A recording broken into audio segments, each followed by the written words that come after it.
দ্বিতীয় আলো, সত্য বললে গায়ে লাগে।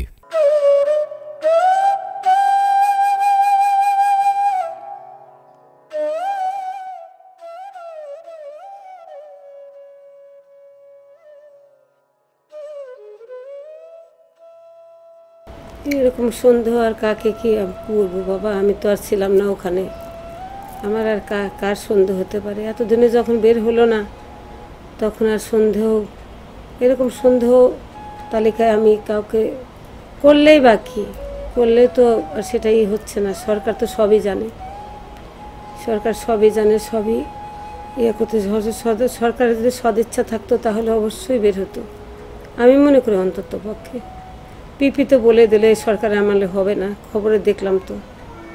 আর কবে হবে? আর পাবো না বিচার। ওই আল্লাহ রাব্বুল আলামিনের কাছে দিয়ে রাখছি, সে যদি বিচার করে। আমার একটা সন্তান গেছে, হয়তো হাজার সন্তান, মায়ের সন্তান বেঁচে থাকুক, আমি এটাই দোয়া করি। কত মানুষের কত রকম বিচার হচ্ছে, আমার ছেলের কোনো বিচার হচ্ছে না, আমার ছেলে বউয়ের কোনো বিচার নাই। কাকে সন্দেহ করবো বাবা, কাকে সন্দেহ করবো? আমি কাকে সন্দেহ করব? তদন্ত কর্মকর্তারাই যখন বের করতে পারছে না, ডিবি গেল, তোমার গেল, র্যাব আসলো, কত কবর থেকে লাশ ওঠানো হলো, কই কিছুই হয়নি। ডিএনএর উপরেই আটকে আছে, ডিএনএ কবে আসবে সেদিন। কাকে সন্দেহ করে, কার ডিএনএ পাঠাইছে, ডিএনএ কবে আসবে এটাও আমি জানি না।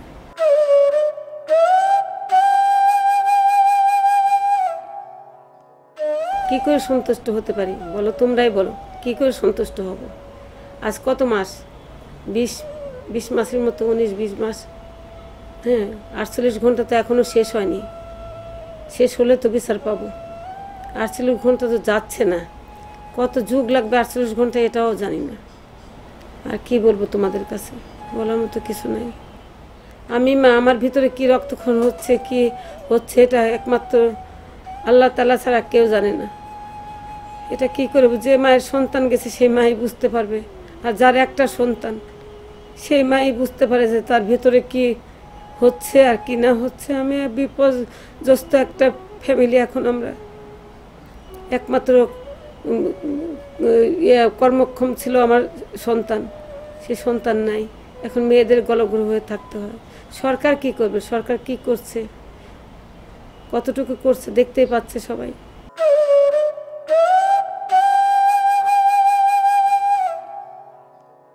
না, এরকম আমার কোনো শত্রু ছিল না, আমি ঝুঁকিপূর্ণ মনে করি না। এটা সত্য যে আমার ফ্যামিলিতে আমার ছেলেটারও প্রাণ কোনো ঝুঁকিপূর্ণতা ছিল না। কেন এরকম হলো, কিসের জন্য হলো, আমি এটাই তো জানতে চাই। লোহা লক্ষ্যের ভিতর থেকে আমি হীরার টুকরা বের করছিলাম, আমার সাগরের কোনো শত্রু ছিল না। কোত্থেকে শত্রু হলো, এই জন্য তো খুনিকে দেখতে চেয়েছি আমি, যে খুনিকে দেখব। আদৌ কি দেখতে পাবো? আমি বেঁচে থাকতে কি দেখতে পাবো?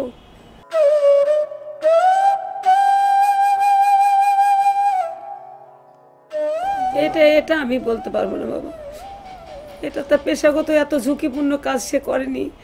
আমার ছেলে কোনো ক্রাইম রিপোর্টও করেনি, আমার ছেলে কোনো ঝুঁকিপূর্ণ কোনো কাজই ছিল না। সে ছিল মাছরাঙার, হয়তো পত্রিকা থাকতে কোনো ইয়েতে ছিল, সে এনার্জি করতো, এনার্জিতে ছিল সে। এখন কি থেকে কি হয়ে গেছে আমি বলতে পারবো না বাবা। এটা সরকারই ভালো বুঝতে পারে, সরকারই বের করতে পারবে। তদন্ত কর্মকর্তারা আছে, সরকারের বাহিনীরা আছে, তারাই বের করতে পারবে, তারাই ভালো জানে। পারিবারিক হিসেবে হয়েছে কিনা, হলে হতেও পারে, বা পেশাগত হলে হতেও পারে, আমি এটা বলতে পারবো না। এরকম আমার ইয়ে নেই। আমার ছেলে তো আমার কাছে থাকতো না, আমি তো আমার ছেলের সুখের জন্য দূরে দিয়ে দিয়েছিলাম।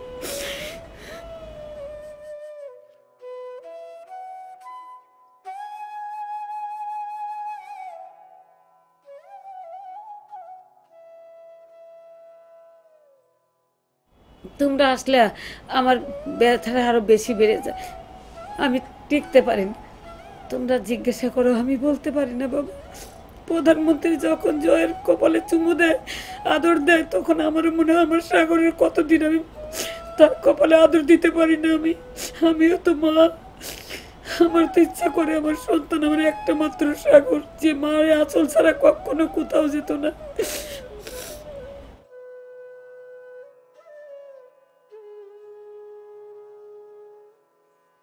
খালি বলতো, মা তুমি দোয়া করো, আমি তোমার দোয়াতে বেঁচে আছি, তুমি আল্লাহর কাছে শুধু আমার জন্য দোয়া করো।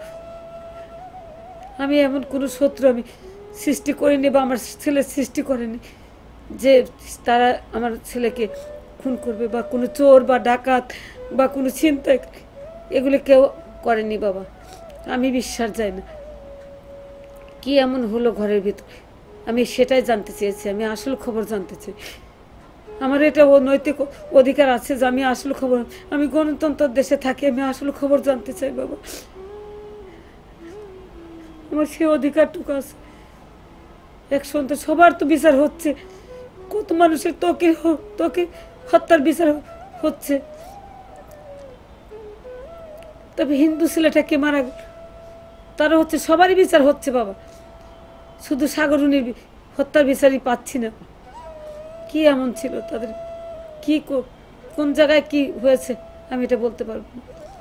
আমি কল্পনাও করতে পারি না যে আমার সন্তান, আমি যার জন্য আমি আমার ছেলেকে আমি ক্রাইম রিপোর্টে দেইনি, তার কসম কাটানো ছিল তুমি কোনো ক্রাইম করবে না, কোনো ক্রাইম রিপোর্টার হবে না। এদের ঝুঁকি বেশি, ক্রাইম রিপোর্টারদের ঝুঁকি বেশি।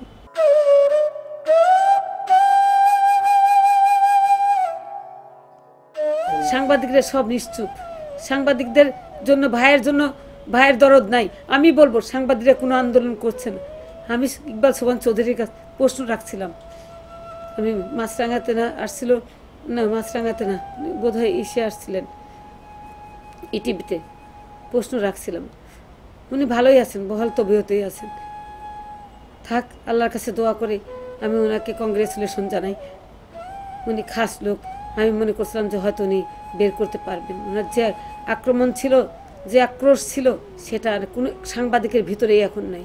এরা সব নীরব হয়ে গেছে, সব ভাইয়ের জন্য আর ভাই কাঁদে না, আর ভাইয়ের জন্য ভাইয়ের দরদ নেই। সাংবাদিকদের জীবনে কোনো মূল্য নেই, তো কোনোই মূল্য নেই। এরা মরবে, এদের বিচার হবে না, এরা মারা যাবে, এদের কোনো মূল্যায়ন হবে না। আমি বলবো এদের কোনো মূল্যায়ন নেই, এদের কোনো বিচার নেই। না বাবা, আমি আর বলতে পারছি না, আমি অসুস্থ বাবা খুব।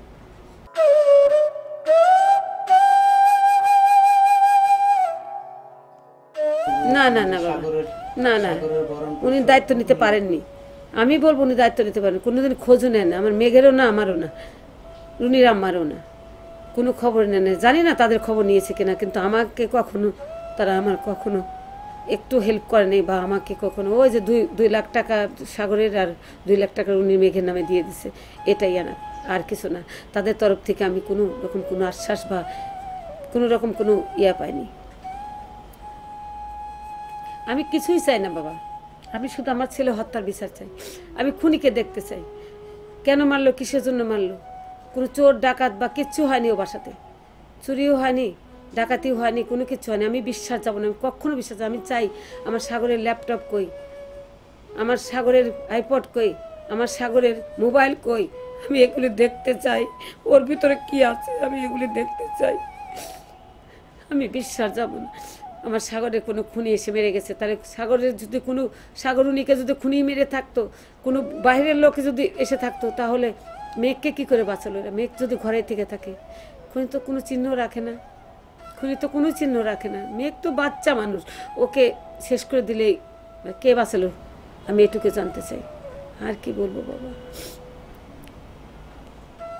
আমি ওই রাত্রের ইতিহাস জানতে চাই, আমি ওই রাত্রে কি ঘটেছিল আমার ছেলের জন্য, উপর কি বর্বরচিত, পৃথিবীর সবচেয়ে বর্বরচিত আমার ছেলের উপর কেন হলো, আমার ছেলে কি অন্যায় করছিল, আমি এটুকু জানতে চাই বাবা। যদি অন্যায় করে থাকে তাহলে আমি সে খুনিকে ক্ষমা করে দেব। আমি যদি অন্যায় করে থাকে, আমার ছেলে যদি খুনিকে খুন করে থাকে বা খুনিকে যদি ইয়ে করে থাকে,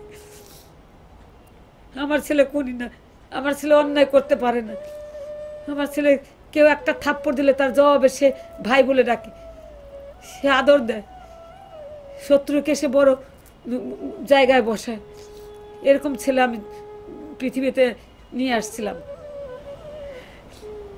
আমি বিশ্বাস যাব না যে কোনো ডাকাত বা চোর, এটা আননেসেসারি করা হয়েছে। আমি আননেসেসারি আমি বলবো, যদি কোনো মিডিয়াতে বলে থাকে স্বর্ণ চুরি হয়ে গেছে, এ চুরি হয়ে গেছে, ও চুরি হয়ে গেছে, আমি কখনো বিশ্বাস যাব না। এটা কখনো বিশ্বাস যাব না আমি। সে স্বর্ণ আবার গলেও যায়, আবার বিক্রিও করে, স্বর্ণকারের বাড়িও দেখা যায়। আনুক তো স্বর্ণকারকে ধরে দেখি কি করে সে প্রমাণ করতে পারে যে স্বর্ণ চুরি করতে এসে আমার ছেলেকে, আমার বউকে মেরে রেখে গেছে। আমি বিশ্বাস যাব না কোনো খুনি আমার ছেলেকে মারেনি। আমি বলবো কোনো চোর বা ডাকাত, আমি আবারও বলবো চোর বা ডাকাত আমার ছেলেকে মারেনি।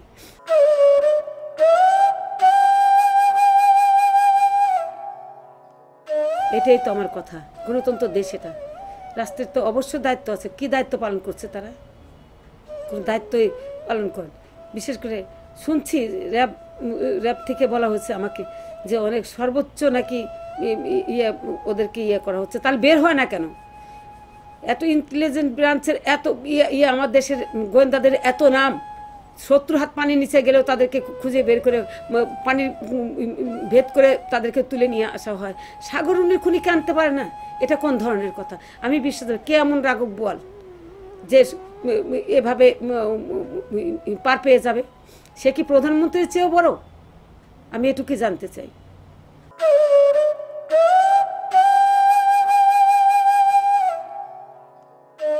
সরকার কেন ঘাড়ে নেবে? সত্য সরকার কেন, আমার কথা, সরকার কেন এত বড় একটা দায়িত্ব মানে সলভ করতে পারবে না? তার তো দায়িত্ব এটা, সে তো অবশ্যই তার এটা দায়িত্ব, তার নৈতিক দায়িত্ব, তার দেশ চালানোর দায়িত্ব, তার মানুষকে নিরাপত্তা দেওয়ার দায়িত্ব। সে কেন পারবে না? পিপি কি করে বললো যে সরকারের আমলে হবে না? তাহলে কি সরকার ব্যর্থ? এটা কোনো রাজনৈতিক ইস্যু না তো।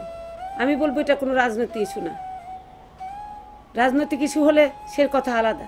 আমার ছেলে কোনো রাজনীতি করতো না, হয়তো কেউ ওকে সাপোর্ট করতো, কিন্তু সে রাজনীতি মানে প্রত্যক্ষভাবে বা পরোক্ষভাবে কখনো সে পরোক্ষভাবে হয়তো করতে পারে, কিন্তু প্রত্যক্ষভাবে সে কখনো রাজনীতি করতো না। সে কিসের শিকার আমি এটুকু জানতে চাই।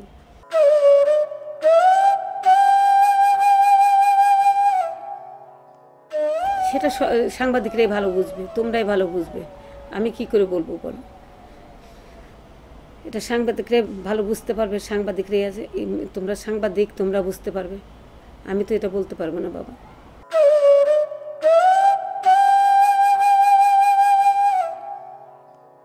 দেশবাসী আমার জন্য অনেক কাঁদছে, এখনো কাঁদে, এখনো আল্লাহর কাছে হাত তুলে মোনাজাত করে, আল্লাহ সাগররুনির মৃত্যু বিচার হোক, খুনিদের ধরা পড়ুক। এখনো বলে দেশবাসী আমার সঙ্গে আছে।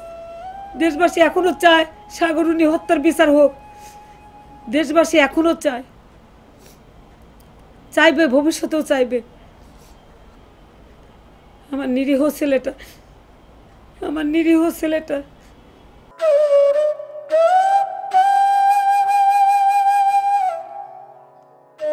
দ্বিতীয় আলো যদি সত্যকে উদ্ঘাটিত করতে পারে, সত্য বলতে পারে, তাহলেই আমি তাদের সাথে আছি, তাদেরকে আমি ধন্যবাদ জানাবো। অবশ্য আমি এটা জানি না যে দ্বিতীয় আলো কি এবং কোত্থেকে এর উৎপত্তি বা কোথায় তার আমি এটা জানি না বাবা। আমার তো নাই যে আমি বুঝতে পারবো। তোমাদের মুখে শুনছি, যদি এটা করে থাকে তাহলে ভালো। সত্য যদি উঠায় আনতে পারে, সত্য উদ্ঘাটিত করতে পারে, তার অবশ্যই স্বাগত জানাবো। আমি কেন, সবাই স্বাগত জানাবে তাদেরকে। আমার ছেলের জন্য সারা বিশ্ব কাঁদে, আমার ছেলে বউয়ের জন্য সারা বিশ্ব কাঁদে। আমার মেঘের নিয়ে আমি চিন্তা আছি, মেঘ কিভাবে বাঁচবে, কিভাবে করবে, কতটুকু ওরা দিতে পারবে, এটুকুই আর কি। বিশ্বের কাছে আমার একটাই আবেদন, আমার ছেলের যাতে খুনিকে দেখতে পাই, সেই সুযোগটা যেন আমাকে করে দেয়। আমি সবার কাছে দোয়া চাই, আমি আমার জন্য দোয়া চাই না, আমার ছেলের খুনিদের যাতে বের হয়, এই দোয়াটুকু চাই। আল্লাহর কাছে তুলে বলুক, সাগরের খুনিকে দেখতে চাই, রুনির খুনিকে দেখতে চাই। আমি এখন ভাসমান অবস্থায় আছি। দ্বিতীয় আলো, সত্য বললে গায়ে লাগে।